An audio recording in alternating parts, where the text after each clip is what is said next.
eh surat apa ya? Ya itu teh, nggak tahu ya. Yang wasta'inu bis-sabri was-shalah itu teh ya. Al-Baqarah. Iya. Heeh. Kita kan tadi mau minta tolong gitu ya, Mm-mm. minta tolong. Nah, kita ya Allah, kalau lagi sholat ya Allah, tolong saya, tolong saya. Mm. Ternyata itu teh cara kita untuk meminta pertolongan itu yang barusan itu wasta'inu bis-sabri was-shalah. Jadi pertama sholat, Sabar walaupun dulu. belum husu ya, Mm. sholatnya kayak kan lagi sholat harusnya mah husu ke Allah, tapi ini mah mikiran masalah tadi ya, salahnya gitu ya. Husu ya. Nah, sholat kemudian sabar, karena sabar. Kenapa harus sabar? Ya, memang jargon saya ya itu semakin dekat semakin jelas ya.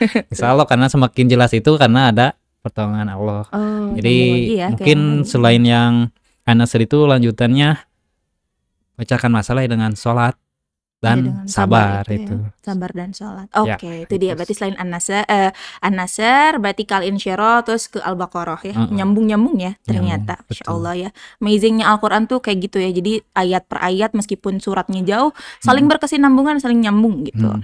Oke deh. Oke, Pak Heri, bagaimana sih caranya Pak Heri pribadi dalam mencintai Al-Quran? Setelah tadi kita tahu cara metode menghafal Al-Quran dengan konsep-konsepnya, jadi lebih paham lagi gitu, mudah lagi difahaminya. Ada nggak sih cara Pak Heri pribadi dalam mencintai Al-Quran? Balik lagi mungkin ya ke yang tadi, apalagi kita sudah Arabian ini, yang anak-anak yang sudah dibekali dengan Al-Fat, kenapa harus maknanya paham apa yang dihafal itu. Memang Al-Quran itu bisa terasa sebab kita karena kita paham apa yang kita hafal atau kita baca. Nah, bagaimana caranya dengan membaca atau menghafal yang paham akan makna dan isinya itu sudah akan menumbuhkan kecintaan.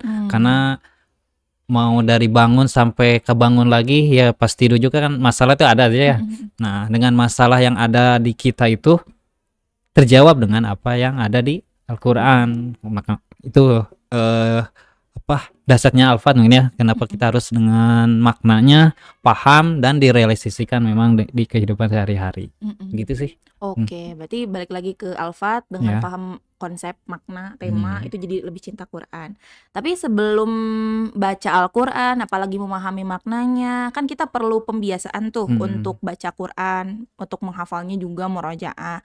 Gimana nih Pak Heri pribadi zaman SMP dulu, karena tadi di pesantren, atau sekarang mungkin pembiasaan Pak Heri tiap hari dalam mencintai Al-Quran? Mungkin ada jadwal tilawahnya setiap hari atau jadwal murojaahnya? Kalau dulu kebetulan karakter saya kalau belajar, mikir, konsep dan lain sebagainya itu perlu yang sepi. Sepi. Nah, ketika dulu itu ada bukan halak kayak ekskul gitu ya. Jamiatul Hufaz namanya. Waktu itu ikut di sana, mulai banyak dengan Al-Quran, apalagi kalau ada perkumpulan dengan para hafiz-hafiz, asatidz-asatidz-nya yang sholat tahajud dari jam 2 sampai subuh ya, agak mungkin sampai pagi mah ya. Sampai subuh, yang satu rakaatnya 1 juz. Ya, 1 juz. Kemudian di sana kan lama, apalagi tilawahnya bagus, yang disedih-sedihkan ya. Jadi nadanya terus lampunya yang dimatikan itu gimana ya, nambah aja gitu, nambah keimanan, nambah jadi lebih cinta ya ke Al-Quran. Kemudian kita cara nambahnya karena saya seringnya sendiri, bukan gak mau sama orang lain ya. Ada orang lain lewat jadi terdistract ini ya. Ada yang ngobrol bukan ngapalin tapi langsung ngobrol malah nimbrung. Oke. Siap. Jadi harus mencari tempat sepi dulu ya kalau Pak Heri. Apalagi dulu mah di pesantren banyak selasar gitu ya. Selasar masjid mana yang kalau udah subuh sepi gitu. Di sana sih banyak gitu. Kalau di rumah di kamar mungkin ya. Kalau di rumah mah di teras. Di rumah di mana ya? Adalah ya satu tempat khusus rahasia pokoknya mah yang mau tahu ke rumah Pak Heri.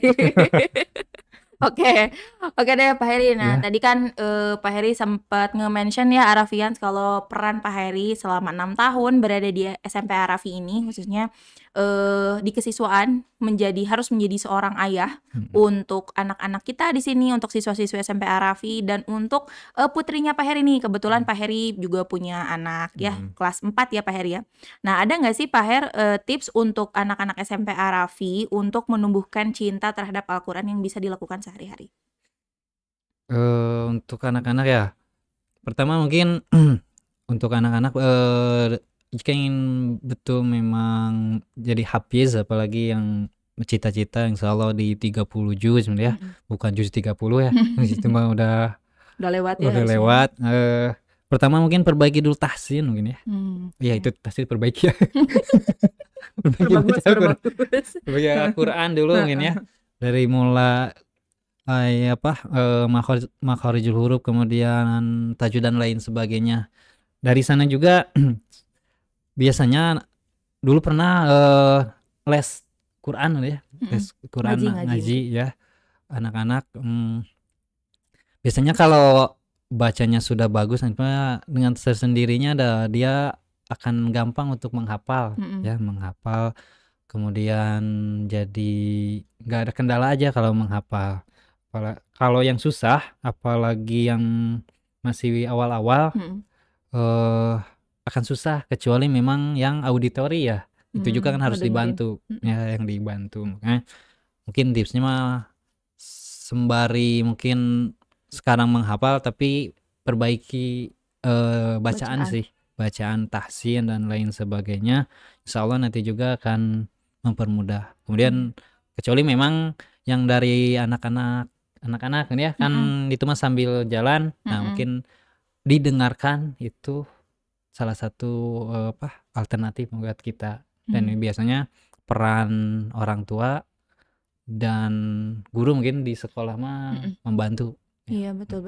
Gitu sih. Iya, itulah makanya kenapa tahsin itu sangat penting sampai di Arafi ini jam pelajaran tahsin ada ya setiap hari Pak Heri, Senin sampai Kamis kebetulan karena Jumatnya langsung belajar. Senin sampai Kamis Aba di SMP Arafi ini kita ada tahsin dulu 1 jam pelajaran untuk nge-recharge imannya anak-anak dan memperbaiki bacaan juga gitu. Jadi kata Pak Heri tadi kan tahsin itu bacaan Al-Qur'annya sangat membantu lah ya. Kalau lancar ngafalinnya juga jadi enakeun ya.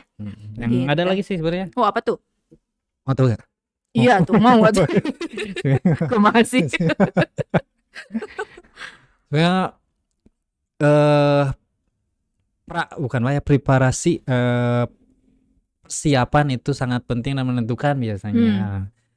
Mulai dari menata hati, niat, kemudian wudu sebelum menghafal itu penting biasanya. Ya, karena pertama apalagi yang suka overthinking ya, overthinking segala dipikirin, itu dengan wudu kemudian ditenangkan hati dan pikiran, kemudian baru ngapalin itu berpengaruh. Karena ngapalin sambil ruwet juga susah. Nggak masuk ya. Jadi kalau mau banyak masalah lagi ruwet, niatkan aja saya mau ngapalin untuk menghilangkan si ruwet. Si ruwet. Insya Allah dimudahkan ya. Ya, dimudahkan. Niatnya gitu. Kalau misalnya udah wudu, udah nyari tempat sepi, masih ruwet gimana Pak Heri? Mandi. Jangan mau tidur dulu sih. Biar hilang ya. Apalagi di musola. Adem-adem gimana gitu ya, enakeun. Tapi buat Arafian yang di kelas mah jangan ya. Kalau udah mulai kerasa ngantuk, wudu ya. Kalau misalnya duduk masih ngantuk, berdiri mungkin ya, dan lain sebagainya gitu deh. Wah, ternyata Pak Heri ini banyak ya hal-hal yang bisa kita ambil pelajaran, hikmah-hikmah dari cerita-ceritanya, dari apa yang sudah Pak Heri alami. Ternyata seorang introvert yang memaksa dirinya harus menjadi ayah, menjadi sosok ekstrovert, ternyata sangat luar biasa banget gitu ya. Nah, untuk Arafian juga yang mungkin sama dengan Pak Heri, tipe kepribadiannya introvert, overthinking mungkin seperti Bu Vini atau seperti yang lain-lainnya. Nah, tadi ya sudah dijawab di dalam podcast bahwa gimana cara kita untuk mengatasi hal-hal tersebut yang ternyata sudah ada di Al-Quran ya, di ayat-ayat yang pendek, di surat-surat yang kita sering baca sebetulnya tiap hari. Oke deh, terima kasih Pak Heri untuk waktunya sharing sama-sama. hari ini. Terima kasih juga Arafians yang sudah nonton. Jangan lupa untuk mengisi Paradise Journal-nya yang ada di spreadsheet yang sudah di-share oleh guru-guru tahfiz al-Fatihah masing-masing. Dan di Ramadan kali ini jangan lupa set targetnya. Insya Allah nanti untuk di akhir Ramadan kita juga ada program bucket list, checklistan bucket list. Semoga checklistan itu bisa tercek ya semuanya, jadi tercapai gitu semua apa yang ingin kalian lakukan di Ramadan kali ini. Oh terakhir Pak Heri untuk di Ramadan kali ini kira-kira amalan apa yang ingin Pak Heri maksimalkan gitu? Tentunya tilawah Bun ya. Tilawah karena biasanya suka ada target satu Ramadan teh berapa hataman gitu ya. Okay. Nah biasanya nggak lebih dari satu. Nah sugan itu. Ada hadiah juga. Ada hadiah. Karena biasanya nggak ada yang ngasih hadiah. Oh, Sugana tuh dari Bu Alim ada ya? Oh iya dari Bu Alia ya, mudah-mudahan itu dari Arafia semua. Dari Bu Alia aja deh gitu, semua dari Bu Alia. Oke deh, terima kasih Arafian untuk waktunya. Jangan lupa dicatat hal-hal pentingnya untuk podcast kali ini. Sekali lagi terima kasih sudah menonton. Wassalamualaikum warahmatullahi wabarakatuh. Waalaikumsalam.